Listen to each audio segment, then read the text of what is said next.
ശബരിമലയിൽ 1,00,000-ഓളം തീർത്ഥാടകരാണ് ഇന്നലെയും എത്തിയത്. മകരവിളക്കിനായി നട തുറന്ന ശേഷം തുടർച്ചയായ ദിവസങ്ങളിൽ 90,000-ത്തിലധികം പേരാണ് 18-ാം പടി കയറിയത്. എന്തായാലും പുല്ലുമേട് കാനനപാത വഴിയുള്ള തീർത്ഥാടനത്തിലും വലിയ വർധനവ് ഇത്തവണ ഉണ്ടായിരിക്കുന്നു എന്നതാണ് ഇതിലൂടെ അനുമാനിക്കാൻ കഴിയുന്ന ഒരു കാര്യം. എന്തായാലും ആനന്ദ് പുതൂരാണ് ഇപ്പോൾ സന്നിധാനത്ത് ഉള്ളത്. ആനന്ദ്, ഈ തീർത്ഥാടകർ ഇപ്രകാരം വർദ്ധിച്ചുകൊണ്ടേയിരിക്കുന്നു. മകരവിളക്കിന് ഇനി അധിക ദിനങ്ങളില്ല. എന്തായാലും ഈ ക്രമീകരണങ്ങൾ, സുരക്ഷാ ക്രമീകരണങ്ങളൊക്കെ ശക്തമല്ലേ? ഈ തിരക്ക് ഒഴിവാക്കാൻ പോലീസ് പുതിയ നിയന്ത്രണം എന്തെങ്കിലും ഇപ്പോഴും വയ്ക്കുന്നുണ്ടോ? മകരവിളക്കിനോടനുബന്ധിച്ച് വൻ തിരക്ക് തന്നെയാണ് ഓരോ ദിവസവും പിന്നീടും തോറും ശബരിമലയിൽ നമുക്ക് ദൃശ്യമായി കൊണ്ടിരിക്കുന്നത്. ഇന്നലെ മാത്രം 1,00,000-ഓളം തന്നെ തീർത്ഥാടകരാണ് മല ചവിട്ടിയത്.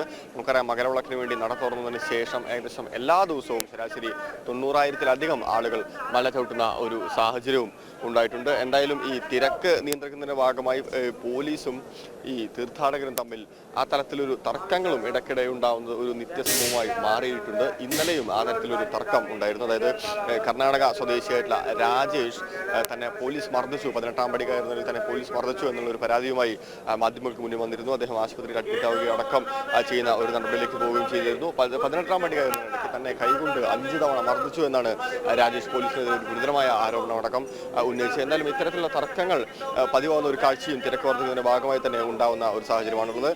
എന്തായാലും 10-ാം തീയതിക്ക് ശേഷം, അതായത് മകരവിളക്ക് 15-ാം തീയതിയാണ്, 10-ാം തീയതിക്ക് ശേഷം സ്പോട്ട് ബുക്കിങ്ങുകളെല്ലാം ഒഴിവാക്കുന്ന ഒരു സാഹചര്യം ദേവസ്വം ബോർഡ് കൈക്കൊണ്ടിട്ടുണ്ട്. അത് മാത്രമല്ല, മകരവിളക്കിന്റെ തലേദിവസമായ 14-ാം തീയതി 50,000 പേരെ മാത്രമായി തീർത്ഥാടകരെ പരിമിതപ്പെടുത്തിയിട്ടുണ്ട്. 15-ാം തീയതി 40,000 തീർത്ഥാടകർക്ക് മാത്രമായിരിക്കും ഔദ്യോഗികമായി തന്നെ ശബരിമലയിലേക്ക് പ്രവേശനം. നമുക്കറിയാം, എത്രയൊക്കെ തിരക്കുകൾ നിയന്ത്രിക്കാൻ ശ്രമിച്ചാലും ഭക്തർ തീർച്ചയായും എത്തിച്ചേരും, ഒഴുകുന്ന ഒരു കാഴ്ച തന്നെ നമ്മൾ കാണുന്നുണ്ട്. ആ തരത്തിൽ ദേവസ്വം ബോർഡും അതിനെ ആ തരത്തിൽ ഗൗരവത്തോടെ കൂടെ തന്നെയാണ് കാണുന്നത്.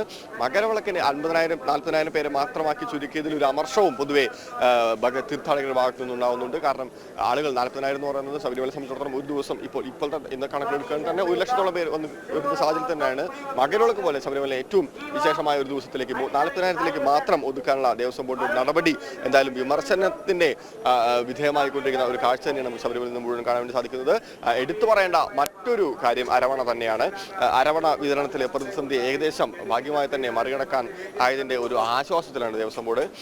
4 ടിൻ അരവണ വീതമാണ് കുറച്ച് ദിവസങ്ങൾക്ക് മുമ്പ് വരെ ദേവസ്വം ബോർഡിന് ആളുകൾക്ക് എടുക്കാൻ വേണ്ടി സാധിച്ചത്. എന്നാൽ അത് 10-ലേക്ക് കഴിഞ്ഞ ദിവസം ഉയർത്തിയിട്ടുണ്ട്. കരാറുകാരുമായിട്ടുള്ള അല്ലെങ്കിൽ കരാറുകാരുടെ ഭാഗത്തുനിന്ന് വീഴ്ച കൊണ്ടാണ് ടിന്നുകളുടെ ഒരു ദൗർലഭ്യം ഉണ്ടായത് എന്നാണ് ദേവസ്വം ബോർഡ് പ്രസിഡന്റ് കഴിഞ്ഞ ദിവസം മാധ്യമങ്ങളോട് പ്രതികരിച്ചത്. എന്തായാലും അത്തരത്തിലൊരു വിഷയത്തിൽ ഭാഗ്യമായിട്ടൊരു പരിഹാരം കാണാൻ വേണ്ടി സാധിച്ചിട്ടുണ്ട്. ദേവസ്വം ബോർഡ് പ്രസിഡന്റ് പറഞ്ഞത് 8-ാം തീയതി, അതായത് ഇന്നത്തോടു കൂടിയിട്ട് ഈ അരവണ വിതരണത്തിലെ എല്ലാ പ്രതിസന്ധികളും നീക്കം ചെയ്യും, പൂർണ്ണമായും നിയന്ത്രണങ്ങളെല്ലാം എടുത്തു കളയും എന്നുള്ള ഒരു കാര്യം തന്നെയാണ് PS പ്രശാന്ത് ഇന്ന് കഴിഞ്ഞ 2 ദിവസങ്ങൾക്ക് മുമ്പ് മാധ്യമങ്ങൾ അറിയിച്ചത്. എന്തായാലും തിരക്കുകൾ മിനിറ്റുകൾ കഴിയുന്തോറും തിരക്കുകൾ വർദ്ധിച്ചു വരുന്ന ഒരു സാഹചര്യം തന്നെയാണ് ശബരിമലയിൽ നമുക്ക് കാണാൻ വേണ്ടി സാധിക്കുന്നത്. ശരിയാണ്.